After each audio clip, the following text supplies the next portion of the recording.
may sasabihin ako sa'yo. Alam mo, Master, sabi nila, Gempoy daw ang hindi naka-cleat shoes. Hoy! Tayo ka nga! Tinatanong mo ko kung ano bang mas okay. Mas better ba ang cleat shoes o ang hindi naka-cleat shoes? Mag-cleat shoes, mag-cleats o hindi? Sa video na to, pag-uusapan natin yan mga Master, ha?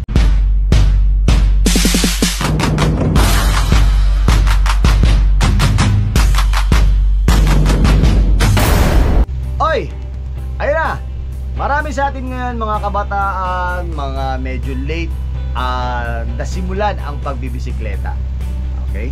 So mas marami ang mga pandemic bikers, okay, na nagtuloy-tuloy at the same time. Nagtatanong sila, ano nga ba ang mas maganda kung naka-cleats ka o hindi ka naka-cleats? Alam nyo mga Master, hindi naman usapin ang pagki-cleats kung malakas ka o hindi ka malakas pag naka-cleats ka. Pag naka-cleats ka, sabi nila, may narinig ako, may nakakwentuhan ako na sabi, pagka hindi ka daw naka-cleats, Gempoy ka. Parang hindi ko naman naramdaman yon nung naka-cleats ako o hindi ako naka-cleats. Nakaramdam ako sa ibang tao na hindi naka-cleats, Gempoy. Wala sa itsura yan, wala sa status yan, wala sa gamit mo kung ikaw ay magiging Gempoy. Maraming terminologies na sinabi ang Gempoy. Ang Gempoy kasi mga Master, tandaan nyo, ang Gempoy, nagsimula yan sa cool, walang helmet, cool, naka-t-shirt na maluwag, cool, tapos basta as in, bare siya halos. Ayun lang, nasa kalsada, matulin, walang helmet, shades lang, yes. Tapos singit ng singit, tapos hanggang sa mga disgrasya. Yun ang mga Gempoy. Yun ang tawag nilang Gempoy. Which is, yun naman talaga ang totoong definisyon ng Gempoy. Pero yung pagkiklits na hindi ka naka-clits, Gempoy ka, o naka-rubber shoes ka, Gempoy ka. Wala dun yan, Master. Okay, pero ano nga ba yung dapat? Ano nga ba may tutulong ng cleats sa ating mga siklista? Alam nyo kasi, yung cleats kasi, napakalaking bagay nun para sa mga datihan or para sa mga baguhan, pwede rin na naka-cleat shoes sila. Kasi yung cleat shoes, bukod sa pag-push mo sa front, meron kang pang-pull sa likod. Hindi ka hirap, especially kapag ikaw ay nasa ahon. At especially rin kung ikaw ay nasa stretch. Marami kang paghuhugutan ng power, marami kang paghuhugutan ng pedal.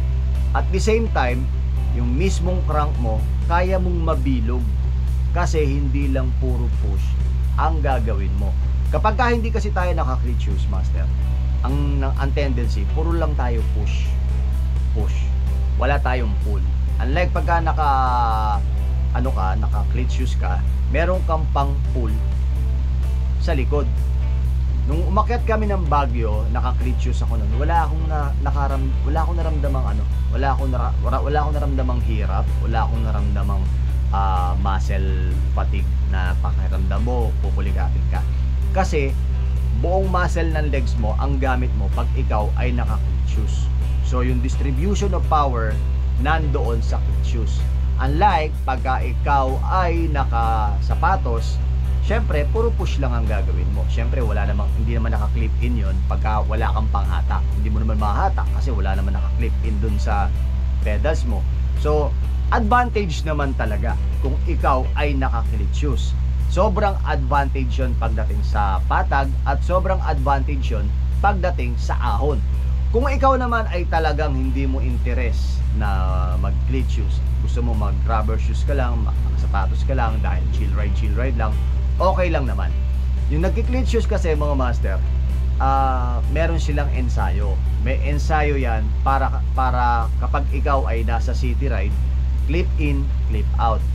Hindi pwedeng gusto mo lang mag-cleat shoes, gusto mo mag-cleat shoes tapos wala kang ensayo. Kailangan ensayuhin mo muna yan sa pribadong lugar na walang gaanong dumadaan na sasakyan. Kasi posible kang madisgrasya at posible kang tumumba. Pero make sure na kapag ka nag-ensayo ka ng cleat shoes, may helmet ka dahil posible ka talagang matumba kung first timer ka. Ako sa akin, sa part ko na nag-cleat shoes ako, hindi naman ako natumba kasi nasanay ako dati yung road bike, yung racer. sinasalpak mo lang yung paa mo, yung parang tapaoko. Parang yung mga ano ngayon, parang yung mga fixing ngayon, ganun lang yon. Pero kung ang pag-uusapan touring, ako as much as possible, kapag sa touring ako, hindi ako nagki-cleat shoes, hindi cleat shoes ang ginagamit ko kasi mas gusto ko na baba taas kasi mabigat yung dala namin. So may mga load kami, so as much as possible gusto ko hindi ko na iisipin, hindi na, pero may muscle memory ako kahit pa nakasandals lang ako pag umaakyat, pumipitik pa rin, nagki-clip out pa rin yung paa ko kapag ako ay nasa daan at medyo natatraffic at gusto kong bumaba, nagki-clip out pa rin ako. Mapapansin yan. Doesn't matter kung kayo ay nakasapatos, master, ha? Kung saan kayo komportable, yun ang gawin nyo. Kung kayo ay nasa city ride, chill ride lang, pasyal lang, yun ang gawin nyo.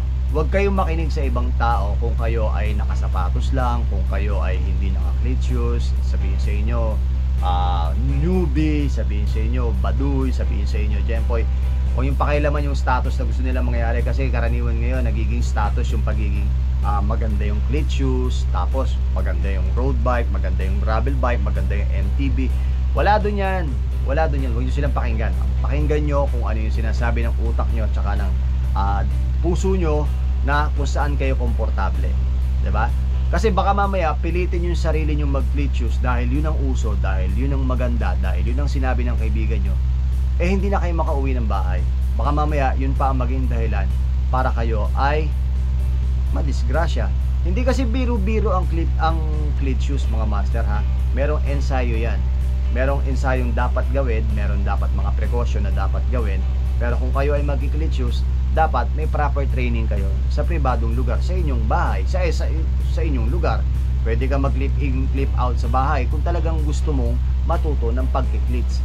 Pero ang sinasabi ko, kung ano nga ba yung dapat, kung ano nga ba yung mas maganda, syempre, mas maganda kung ano at saan ka komportable.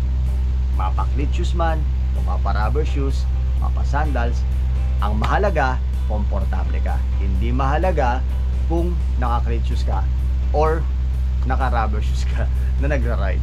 Basta mahalaga, komportable ka. Ayun na mga master, kung hindi ka pa nakaka-follow sa ating YouTube channel at sa ating mga social media, Bike Talk with Papa Jack, FB page at TikTok, Bike Talk with Papa Jack. Nagbibigay tayo ng mga ibang tips doon na hindi natin ibibigay sa ating YouTube channel. Mag-follow lang kayo mga master. Shoutout nga pala sa ating mga tumutulong, Pack Gear Outdoor, Roosevelt Bicycle Center, Rock and Roll at Stingray Therapeutic Spray. Paano? Hanggang dito lang muna po tayo. Napakabilis lang nun mga master, ha? Palagi yung tatandaan yung sinabi ko. Wala silang pakialam po ano yung gusto mong gawin o gusto mong setup sa iyong bisikleta, sa iyong sarili pagdating sa pagbibisikleta. Dahil kung ang gusto mo lang ay maging masaya, go for it. Huwag mo silang intindihan. Okay, palagi tandaan, mahirapan pero hindi sisuko. Ako po si Papa Jack at narito ako sa Bike Talk with Papa Jack.